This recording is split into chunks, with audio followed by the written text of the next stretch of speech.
கட்டளையிட விரும்புபவன் முதலில் பணிவதற்கு கற்றுக்கொள்ள வேண்டும்.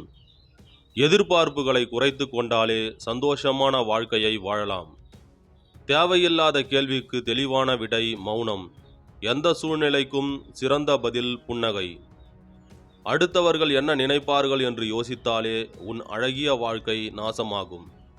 எழுந்து நடந்தால் இமயமலையும் நமக்கு வழி கொடுக்கும்.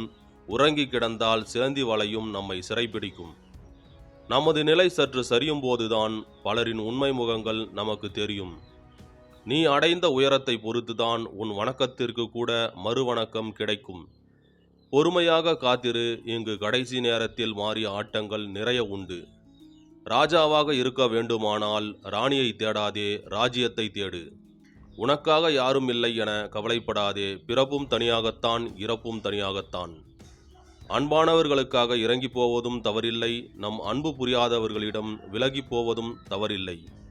உன்னை நம்பு, உன் உழைப்பை நம்பு, உன் முயற்சியை நம்பு. உனக்காக உதவி செய்வார்கள் என்று யாரையும் நம்பிவிடாதே. கஷ்டங்களும் நிரந்தரமில்லை, கஷ்டப்படுத்தியவர்களும் நிரந்தரமில்லை. நிரந்தரமில்லாத உலகத்தில் காயங்களை நினைத்து கலங்காதே. ஒருவன் வெற்றி பெற வேண்டுமென்றால் சில வேளைகளில் முட்டாளைப் போலவும் ஆனால் அறிவோடும் இருக்க வேண்டும்.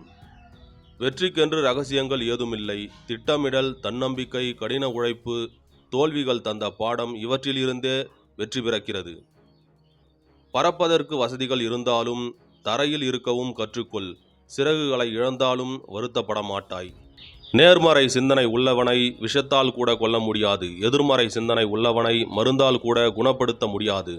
நம்முடைய மனமும் உள்ளமும் தெளிவாக இருக்குமானால் நம்மை யாராலும் வீழ்த்த முடியாது.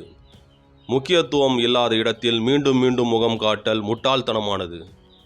லட்சியம் இருக்கும் இடத்தில் அலட்சியம் இருக்காது. கடினமாக உழைத்தால் மட்டும் போதாது, சிறிது புத்திசாலித்தனமாகவும் இருக்க வேண்டும். நிம்மதிக்கான 2 வழிகள்: விட்டு கொடுங்கள், இல்லை விட்டுவிடுங்கள். தன் எதிரியாக இருந்தாலும் அவனுக்கும் நல்லதே நடக்க நினைப்பவன் தான் நல்ல மனம் படைத்தவன். அந்த மனம் கொண்டவனுக்கு நல்ல விடயங்கள் தான் நடக்கும். அனைவருக்கும் எதிரியாக கூட வாழ்ந்துவிடு, ஆனால் ஒருவருக்கும் அடிமையாக வாழாதே.